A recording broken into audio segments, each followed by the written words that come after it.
What is happening, guys? This is Logan Robinson from Here the Spear, presented to you by NoGameDay.com. We are here recapping instant reaction to Florida State's loss to Death Valley, 30-20. 24, Really should 20. be 30-20. It should be 20-24. Yeah, it shouldn't be that way, but Florida State makes it a game all the way throughout. Florida State's offense, though, for the rest of the game, since early on, could not find any points. It couldn't get anything going there, but it was a game all the way till the last second there with Florida State and Jordan Travis pitching to one another, but Clemson gets a BS touchdown at the end of the game. Other than that, here we are. Florida State's 3-game winning streak comes to a halt in Death Valley. The game comes down to 3 just absolutely horrible, leave the conference BS penalties after the scoop and score by Johnson.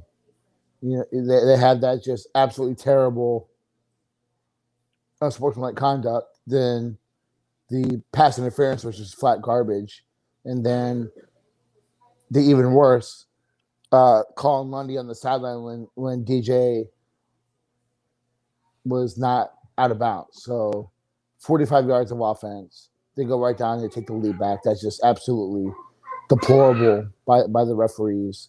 Yeah, you can't let it come down to that, but that's just really what it came down to after FSU went up 20-17. But at the same time, Florida State has so many opportunities to put that game away, and they just couldn't do it offensively. You know, both teams left a lot on the field. Clemson missed 3 field goals, but the fact that FSU had 11 tackles for loss, held them to 4-13 on third down. This game wasn't on the defense. This was on the offense. Yeah, I thought it was a great effort from Florida State. You know, they fought their tails off that entire game, and it was just tough for the offense to get anything going against that Clemson defense. It felt like you were constantly behind the chains, whether it was a pre-snap false start to make it 1st and 15 or a loss on a run, and then, you know, suddenly it's 2nd and 8, 3rd and 10, 3rd and 8, and you know you're having to put the ball in the air, which obviously isn't the strength of this team. Would have been nice if Travis would have connected on that one deep ball, but other than that, Florida State didn't get a lot of deep shots in this game. And like you said, Nate, I mean, they didn't capitalize on the opportunities that they had. You think about the interception from Marion Cooper. I think you get the ball at the Clemson 42 or something like that. You end up having to punt on that drive. You recovered the one fumble and didn't convert again. And then finally the defense was able to convert themselves with Jermaine Johnson's strip and score, which got Florida State the lead in the 4th quarter. And you had plenty of mistakes of your own. Trayshawn Ward giving up that fumble, Travis getting sacked and making it 4th and 32 and having to punt the ball back with 1.5 minutes left and then getting it with so little time remaining. It was a tough second half. Florida State, they had their chances, and in the moment, things just didn't go right. And honestly, both defensive pass interferences were pretty bad. I made a couple of notes throughout the game that, you know, for the most part, the refs were letting the receivers and the DBs play. And then just both defensive pass interferences were kind of garbage. You know, Jaren Jones and Kevin Knowles seemed to play the hands, locate the ball. And yeah, there's some contact, but there's contact on every pass throughout the game. It was just there all game. And for the most part, the refs were letting them play, except for those 2 calls. And it sucks that it comes down to what's basically a judgment call for those refs, and ends up going in Clemson's favor instead of Florida State's. Austin, you were there at the game. What was the vibe there? And was Clemson loud? We got to see it on TV that it was brought some noise, but what was the kind of vibe there? And then watching the team, and any update on Lawrence Toafili too? No update on Toafili. It seemed it was kind of like a wink that they didn't want to talk about it yet. My guess is they just didn't really know anything. I was expecting more, honestly. Like, Clemson was loud, especially at the beginning of the game and towards the end when they were on defense. But for the most part, it really didn't get that loud. I'm sure part of it's their 4-3 team, now a 5-3 team. But there were Clemson fans leaving after Jermaine Johnson had the scoop and score, and I was pretty surprised. It was kind of a low-key game, honestly. True. Talking about Florida State's rushing game, nowhere to be seen, only 68 yards. Jordan Travis actually goes for -4 yards. You would never really thought that coming into this game. But Venables and Clemson's defense did what they needed to do, and their goal was to halt Jordan Travis from getting any of those kind of break open plays and use his legs, and it worked in their favor. But Florida State's offense just couldn't find anything after that second touchdown. Yeah, before you guys jumped on, Dustin and I were kind of chatting, and not to steal his point, but I'm going to anyway, so I talked before him. But nice. And we talked about it on Twitter a little bit too. It's like we griped him on about Travis, keeping his eyes downfield, but there were a lot of opportunities for him to escape the pocket and run the ball. I think that he left a lot on the field itself, but we talked about in the podcast that Florida State had to hit chunk plays, and you miss a play to Helton. Helton has a drop on third down. They just, like I said on the Mark Rogers podcast, Florida State, if anything, this game just shows you that FSU doesn't have the playmakers yet. And that's what it comes down to. The guys that make the plays. The offensive execution was just really bad. So, yeah. Well, and then also offensively too, ruining your drives, sustaining those drives got halted multiple times on big ones whenever you're getting those penalties, false starts. I mean, that just can't happen. And from veterans, guys. Yeah, 10 penalties today. Yeah. Just straight 9. Just like when the stress of the game, the pressure of it came, they reverted to old habits. Triple the penalties from what they had last week, and it goes 9 penalties, 85 yards that were taken away, and like we said, a majority of those false starts being from veteran guys, and that ruined drives. Already put Florida State at first and 15, or you're moving down the field and you get it called. It was just atrocious for anything working on the offensive side of the ball. Yeah, and I mean, coming into this one, I was like, the offensive line has got to have a good showing in this game. And, they had numerous pre-snap penalties, gave up a lot of pressure on Travis, and he wasn't looking comfortable in the pocket as the game went on. And, I mean, we've talked about the running game. It felt like basically every run, the running backs were getting hit behind the line of scrimmage before even getting a chance to gain any positive yards. I mean, if you look at the box score, Jashawn Corbin, he had that 24-yard burst on that FSU touchdown drive. And then Treshaun Ward had his 11-yard run on that drive as well. So one drive, you get 35 yards. The rest of the game, you get 33 total yards on the ground. So the strength of Florida State's offense was negated today. And, Clemson, to their credit, completely shut FSU down.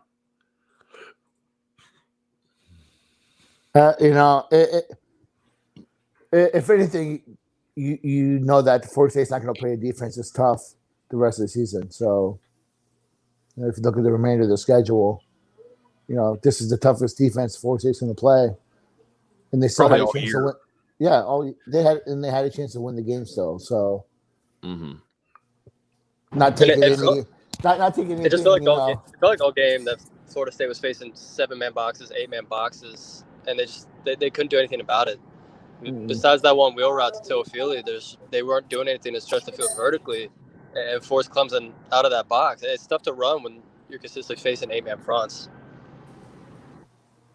Yeah, no, they couldn't find anything after that. I mean, Justin Ross offensively for Clemson had 85 yards for 6 touchdowns, 6 attempts there, 6 receptions, and I mean, Shipley. I mean, that kid looked like Christian McCaffrey. That's his career. He had his career best game today. Sorry to jump over you, but yeah, most yards of his career, and this is a kid coming off of injury, so that's pretty embarrassing.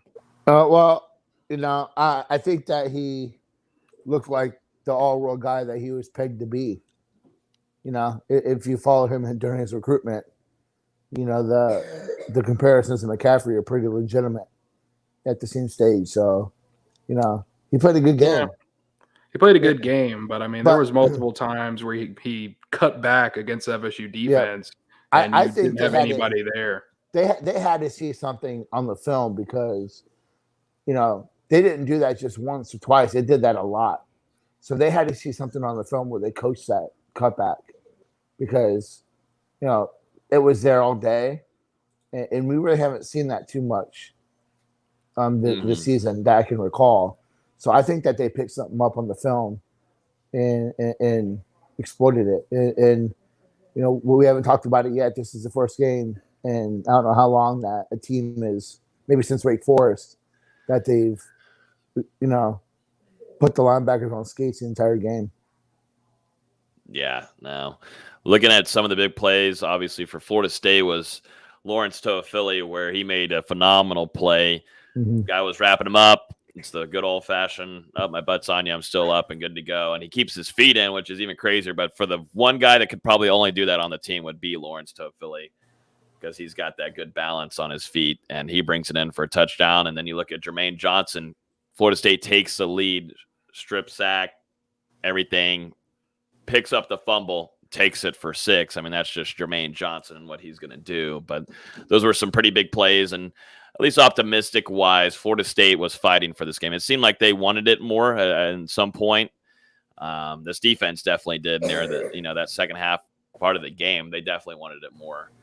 But, this game was competitive, and, even if Clemson's hurt and not so great as of this year, I mean, this is something you haven't seen competitive-wise from Florida State in a very long while. Was still a really good product in Death Valley. Yeah, Jordan Travis said that after the game in his post-game comments, saying, I've never been in a game like this while I've been at Florida State. And while it's good to be in a close game, it sucks to lose. And that's kind of how everybody felt. It's good that we're competitive with Clemson for the first time in 4 or 5 years, but there's no moral victories. You want to win the game. Yeah, and going back to the plays by Toafili and Johnson, they were great individual plays, but the team as a whole didn't finish after them. You get the Toafili touchdown, you retake the lead, and then Clemson, I think, has its best drive of the day, goes right down the field, 4 straight plays that end in first downs, and then take advantage of Travis J at the end, I believe. And then after the Jermaine Johnson touchdown, I'm pretty sure FSU went 3 and out. And then, or actually, no, Clemson came back out. You forced a 3 and out. And then FSU got the ball and went 3 and out and had to punt it back. So you just didn't capitalize on those opportunities. I thought Akeem Dent played really well. Really physical in the run game. I thought he did a good job. I was disappointed in the corners. I know there were a couple calls that were, highly questionable. But like I mentioned in our podcast Wednesday, I was concerned about the wide receivers and just their size and physicality versus Florida State's TBs, and this is the first game that they got constant separation and were able to make plays. So, a little disappointed in the overall play from the corners. Yeah, I mean, but at the end of the day, this game was on the offense 100%, and the lack of execution. So, we can talk about. Some people are bitching and moaning about Norvell, but you guys got to understand that this game was a lack of execution by the players itself. I thought Norvell did a good job of putting guys in place. They just missed blocks. They got beat at the point of attack. They dropped passes. Those things happen, and it's just the maturation of getting to the point where you just need better players. Call a spade, but that's what it is. Yeah, it's hard. It's hard to put this one on the coaches, I would say. I mean, the only thing that I can think of is the 4th and 1 that FSU went for, and Corbin got stuffed because they ran the exact same play up the middle that they had been doing much of the game, and every time it seemed like Corbin had been stopped for a loss, and they do it again instead of an RPO. Like that one, I would have loved to see the ball get in Jordan Travis's hands and just let him make the decision, but I mean, outside of that, I can't think of a lot of the game where I question what the staff did. And really, Fuller, he adjusted pretty well in the second half because that defense was playing lights out the second half. I think they only allowed like 129 total yards the second half, and 45 of those were penalty yards. So it's really hard to fault the coaches for this one. Like Nate said, guys were put in position, just didn't make the plays. Yeah, the second quarter was pretty pathetic for the defense. Like I mentioned, that touchdown they had after the Toafili score. But like you said, Austin, they adjusted well in the final 2 quarters. And, I mean, they got put on a short field to start the third quarter after FSU got stuffed on that 4th down and held Clemson.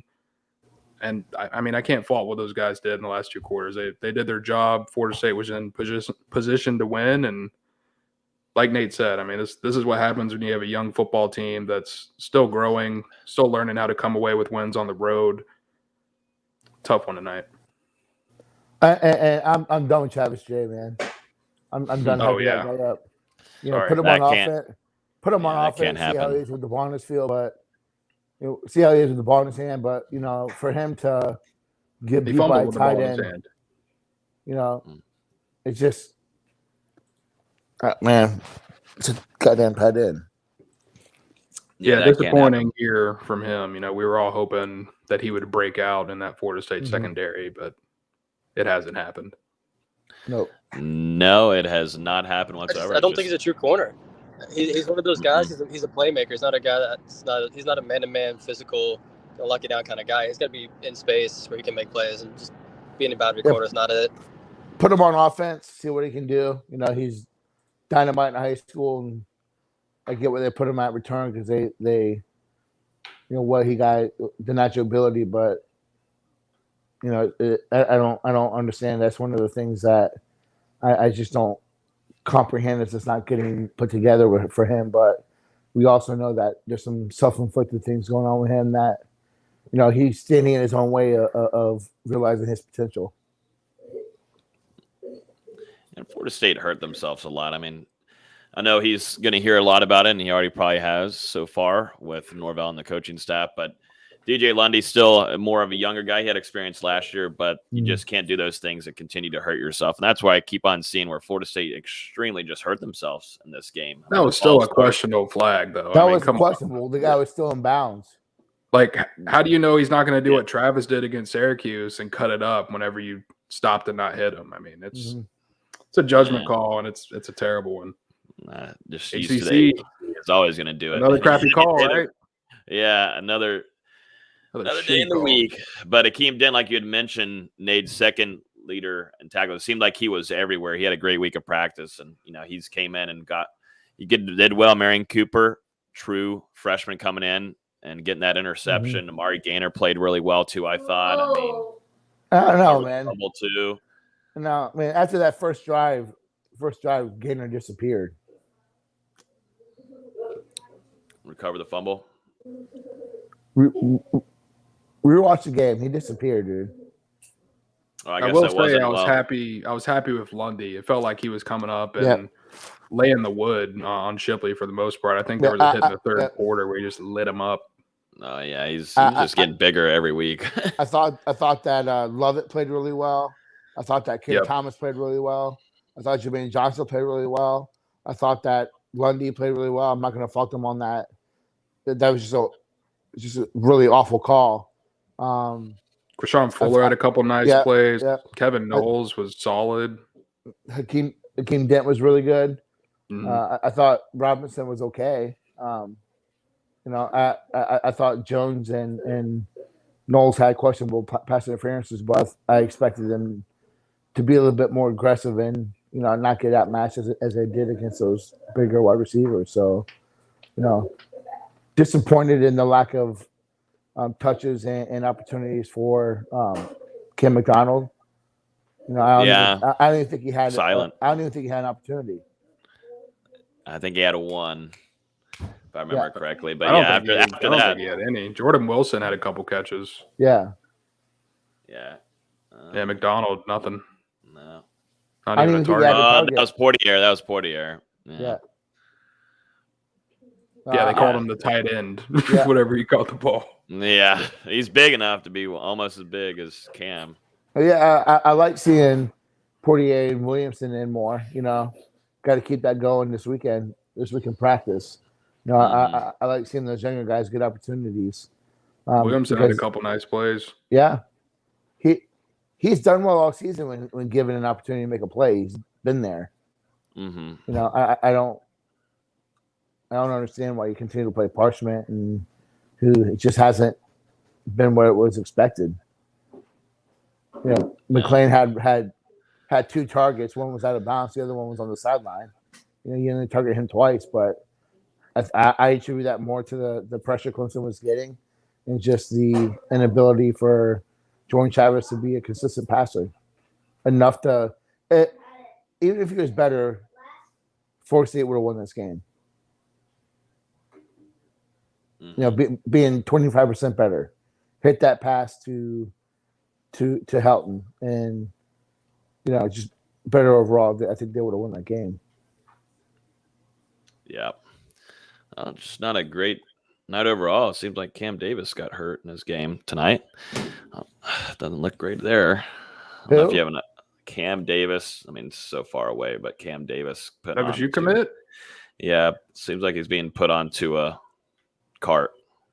Oh, damn. Not great there. So it just kind of continues. Great to bring up some fantastic news there, but just seems to be on his Where do you see that at? Instagram story. Well, if he posted that means he's okay, right? Yeah, hopefully it's nothing serious. Hopefully not. Hopefully not at all. Probably a leg injury. Fingers crossed it's not the case. But anything else on here? What does Florida State go after this? I mean, the schedule, you got to win 4. Where are they going to come from? Shit, you got to win. Well, Boston College lost to Syracuse today. I feel better about that one. Florida's a mess, man. Yeah. Miami. I think they've called quits in Gainesville. Miami beat Pittsburgh today. It's great for them. NC State, get them at home next week. It's going to have to be. Win 3. It's going to have to say 3 wins. Go ahead. I mean, I think they're all winnable games. NC State, Miami, Boston College, and Florida. I think they're all winnable games. It just comes down to offensive execution. They're not going to play a tougher defense than they played today. I don't think that either. I think that the most dangerous offense overall would be next week for NC State. I know that Van Dyke has done really good for Miami lately, but I think that's a good matchup for FSU that likes to get after the quarterback. The thing with Van Dyke is he likes to stretch the field, but if FSU can get pressure on him, like I think they will, that's going to change a lot of things for that offense. Boston College, they've been a different team since the quarterback got hurt. And Florida can kick rocks. So, yeah, exactly. They're all winnable. There's still a path to 7-5, but does that happen? No. I just need to get to 6-6 and make a bowl. That's all I want. Got to win 3 or 4. Where are you getting your 3 wins at? Where are they coming? Got NC State coming into town, then Miami, then you go to Boston College and Florida to end off the season. Definitely Miami. I'm like, that's a definite. No, I don't know, man. Like, I think Boston College, I put that over 50%. I think that NC State. I don't know about it depends which NC State team comes in. If it's the team that play Clemson, it's going to be a long day. If they can get pressure on Leary, I think that it's a game that they can have a lot of success in. I don't really know yet because I think Florida has no quarterback. It'll be interesting running, Richardson. Yeah, that didn't look too swell today, but they're against playing Georgia. Yeah, they're playing Georgia. Gators lost 34-7. They did. Dustin, thank you for that but score. How about Miami? I mean, yeah. 2 weeks ago, we were looking at that game as almost penciling it in as a win, and then they beat a pretty decent NC State last week. Come in today, and was that game at Pitt? I'm pretty sure they played at Pitt today and walked out with a win over a Pittsburgh team who looked damn good all year. No. And beat Clemson last week. Didn't do 15. Yep, number 17th ranked team in the country Or do 18. Yeah. Do in between. Yeah. What are y'all talking about? Miami's back, Nate. Come on.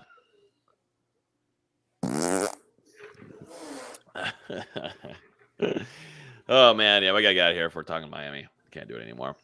Any last comments on this game? Florida State's next game is going to be NC State at home. I think Clemson should send some flowers to the ACC office and thank them for their inability to ref a game in a consistent manner that's worth or conducive to a competitive game.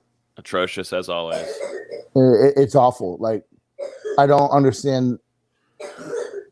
Like, that's what makes the SEC better plays. You know, it's better ref. So, yeah, it's horrible. Even questionable calls again in the Miami-Pittsburgh game, just questionable, laughable. Like, what are you doing? Calls.